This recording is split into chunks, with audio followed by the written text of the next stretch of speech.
Hi guys, so in my most recent art haul I got the set of like Holbein watercolours, the Turner watercolours, I got some Roman small colours, core watercolours, I got a bunch of stuff.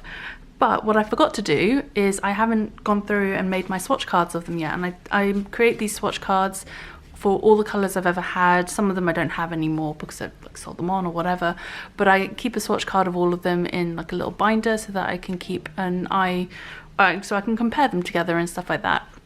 And I do all my swatch cards on this Bockingford watercolour paper. It's a cellulose paper, but it's pretty good quality, cold press, 300 GSM, pretty standard stuff.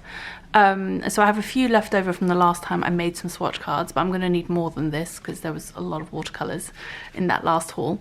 And so I thought I'd show you my process of how I make my swatch cards. I've got 2 sheets of this Bockingford watercolour paper left, so I'm going to cut them all up for swatch cards. Lots of people really like this watercolour paper to paint on. I personally don't like it that much. I've not had great experiences with it, but it is very good quality paper. I just think it doesn't suit me and my style very much, but I find it works really well for swatch cards. So that's what we're gonna do today.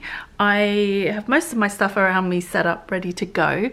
So I'm just going to get going. The main things I use for creating my swatch cards is obviously watercolor paper, a ruler,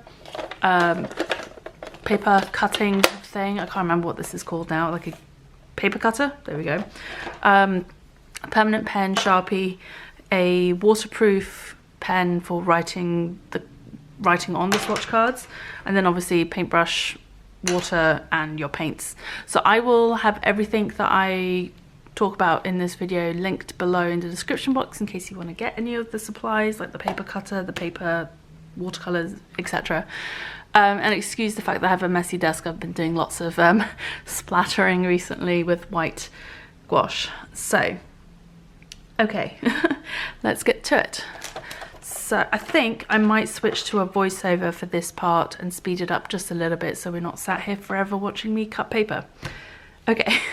Oh, and a pencil. I also use a pencil for marking up the paper initially with the ruler. All right, so we're gonna switch to voiceover now.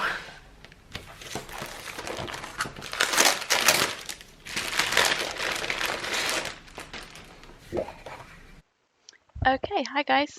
So we're back with the voiceover, and what you can see me do here is fiddle around and finally get my papers lined up, double checking the measurements. So the cards that I make, they're 2.75 inches long, and I have them 1.75 inches wide.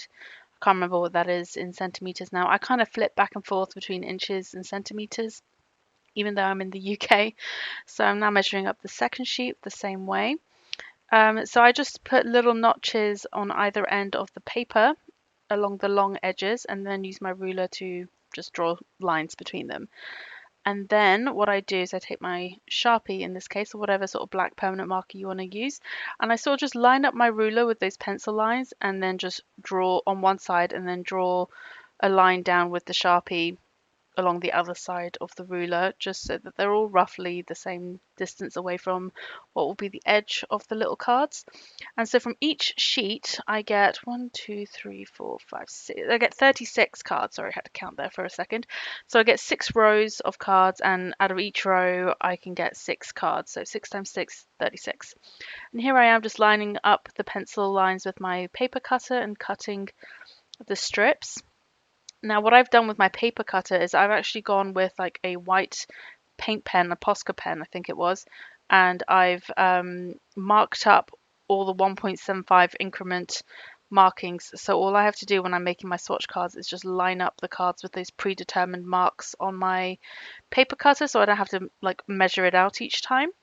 And from each strip, I'm able to get 6 cards, and I think there's like less than half an inch of waste at the end from each strip. So there's very minimal waste. I'm able to get as many cards as possible from each sheet of paper. And the size of the initial sheets at the beginning, I can't remember if I've mentioned that or not, is it's a quarter imperial size, so it's an 11 by 15 inch size piece of paper.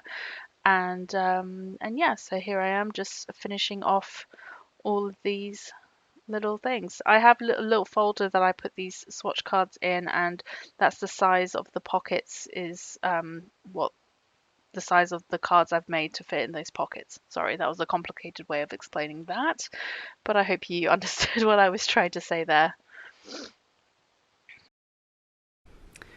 Okay, so now that I have all my cards cut out, I don't know how many I'm actually going to need, I haven't counted, but what I'm going to do now is I'm going to sit down and I'm going to write all the details that I want on the cards before I paint them, and that's why I need a permanent pen to write them with, like a waterproof permanent pen, so that when I paint over it, it's not going to run or anything.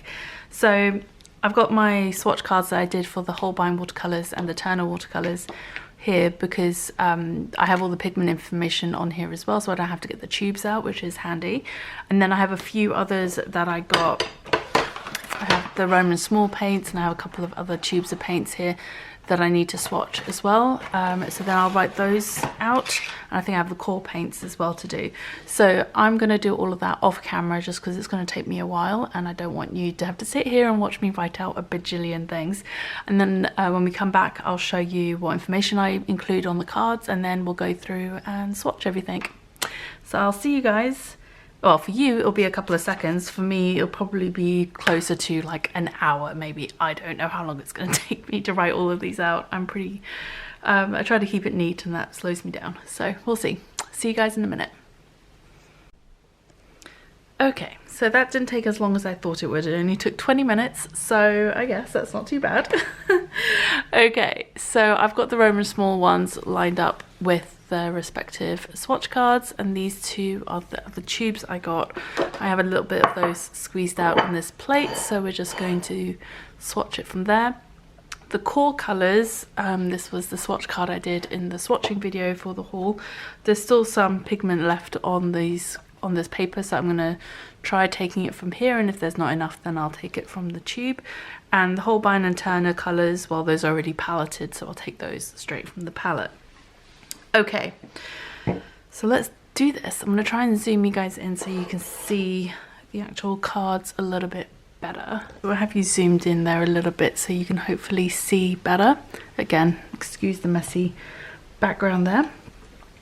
Okay, let's start with the Sennelier Scarlet Lacquer. If there are any that were in the previous haul videos or anything that I'm not swatching, it's because I already have a swatch card, because I previously had that colour or something. So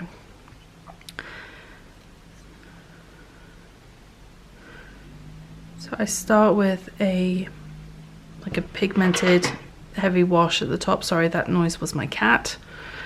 At the top and over the line, and then once I come below the line, I rinse off some of the pigment, do another swipe, and then rinse off almost all of it to get like a washed out, gradated sort of wash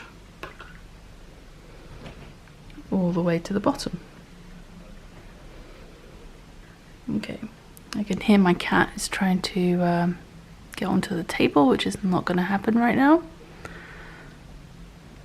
Sorry, I just realized that was out of focus, but that's how I do the swatch card, and just wait for it to dry, and then once it's dry, that black line will let you know how opaque or transparent the color is.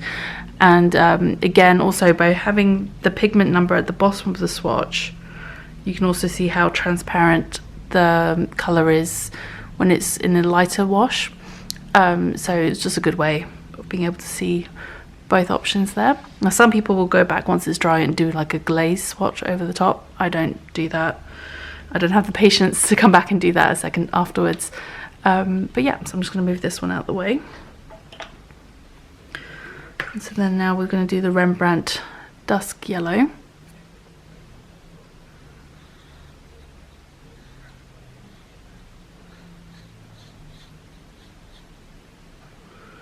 And this is a colour that really shines when it's got a lot of water mixed with it. It really shows off the gradation and the granulation.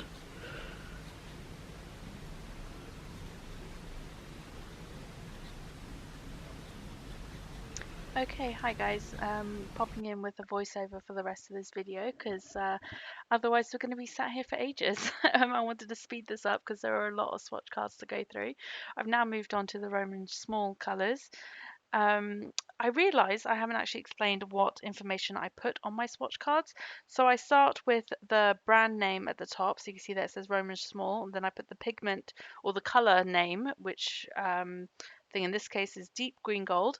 And then at the bottom of the card, I put the pigment information. And those are the main pieces of information that I'm concerned with. Some people also include information like light fastness or granulation or opacity and things like that. But in fairness, because I do a gradated wash, any granulation, you're going to see it. And I have that black line on the card, which will allow me to tell how opaque or transparent the color is as well. So I don't need to add that information in addition to what's already shown on the card. And the only other information I don't include is light fastness. And it's not that I don't think light fastness is important, I do. But for the most part, I tend to purchase pigments that are light fast, and the ones that I've purchased that are not light fast, I already know what they are, and I know what pigments to watch out for that aren't light fast. Like for example, anything fluorescent is not light fast. Like original alizarin crimson is not light fast, and so yeah, I'm already pretty aware of what colors are and are not light fast. So now I've moved on to the Holbein watercolors. I just previously had done the core watercolors. Sorry, I hadn't mentioned that. And yeah, so just going through swatching the ones I don't already have swatch cards for. I do have some of these previously swatched out, so you'll see I won't be doing all of them. Like this one here, the Opera, I know is not a light fast color, and nor is the Carmine. This Carmine is an original alizarin crimson pigment. But yeah, anyway, so like I was saying, I do actually plan at some point, maybe in the next couple of months, I do plan on doing light fast tests for some of the different pigments, specifically for pigments that are a little bit questionable about whether or not they are light fast.